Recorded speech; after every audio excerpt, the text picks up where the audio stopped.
खरं तर महेंद्र शेठ दळवी यांच्या टीकेला अनिकेत तटकरे यांनी प्रत्युत्तर द्यावं एवढी अनिकेत तटकरेंची कुवत नाहीये. दळवींच्या एकंदरीत आकलन शक्तीची आणि आकलेची क्यू मला करायची वाटते. खरं तर मी कधी त्यांच्याविषयी किंवा कोणाविषयी मी बोललो नाही, पण ज्यावेळेस थेटपणाने वारंवार तटकरे साहेबांवर ते टीका करतात, खरं तर त्यांनी सुद्धा आत्मपरीक्षण केलं पाहिजे. त्यांच्या असलेल्या विधानसभेच्या निवडणुकीमध्ये किती वेळा तटकरे साहेबांकडे आल्या आणि किती वेळा काय काय गोष्टी झाल्या.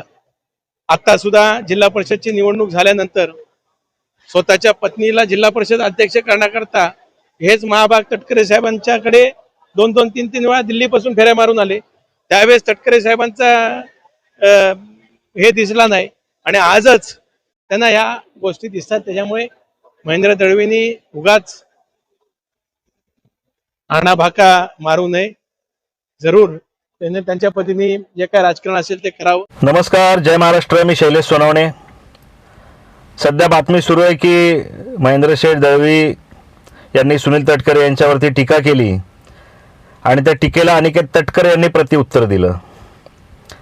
खरं तर महेंद्र शेठ दळवी यांच्या टीकेला अनिकेत तटकरे यांनी प्रत्युत्तर द्यावं एवढी अनिकेत तटकरेंची कुवत नाहीये.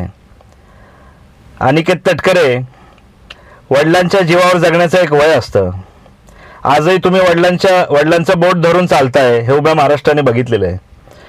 सुनील तटकरे हे नाव काढलं तर अनिकेत तटकरेंचं काय अस्तित्व आहे हे सगळ्यांना माहिती आहे. साधी ग्रामपंचायत सुद्धा ते निवडून येऊ शकत नाही, हे त्यांचं कर्तृत्व आहे. आणि त्याच्यामुळे त्यांनी महेंद्र शेठ दळवी यांच्यावरती, ज्यांचं आज महेंद्र शेठ दळवी यांचं अफाट असं कर्तृत्व आहे, त्यांच्यावरती टीका करणं खरं तर अशोभनीय आहे. आणि त्यांनी टीका करताना असं म्हटलं की जिल्हा परिषद अध्यक्ष पदासाठी चक्रा वगैरे मारल्या. चक्रा मारायची सवय ही तटकरे कुटुंबाला असेल.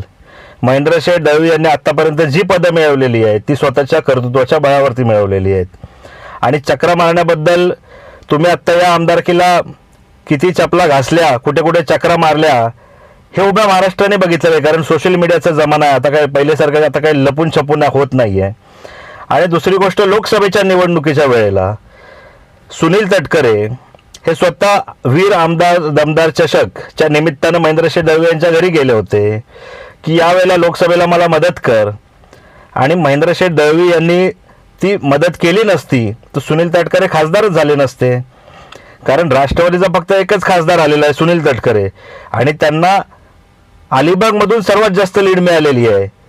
हे अख्ख्या रायगड जिल्ह्याला नव्हे तर उभ्या महाराष्ट्राला माहिती आहे. आणि त्याच्यामुळे आज जे तटकरे खासदार आहेत ना, ते महेंद्र शेठ दळवी यांच्यामुळे आहेत. ही गोष्ट त्यांनी लक्षात ठेवावी. परंतु उपकाराची जाणीव ही कधीच तटकरे कुटुंबियांना किंवा सुनील तटकरेंना राहत नाही. फक्त राजकीय स्वार्थासाठी लोकांना वापरायचं आणि स्वार्थ एकदा पूर्ण झाला की त्या लोकांना लांब करायचं, अशी तटकऱ्यांची काम करण्याची पद्धत आहे. अनिकेत तटकरेंना मी एवढंच सांगू इच्छितो की यापुढे तुम्ही महेंद्र शेठ दळवी यांच्या टीकेला प्रत्युत्तरही देऊ नका आणि टीकाही करू नका. ते तुमच्यासाठी चांगलं राहील. नाहीतर मग आमच्यासारखे शिवसैनिक हे शिवसेना स्टाईलने तुम्हाला उत्तर द्यायला तयार आहेत. जय महाराष्ट्र. तुम्ही पाहत आहात सम्राट मराठी लाईव्ह.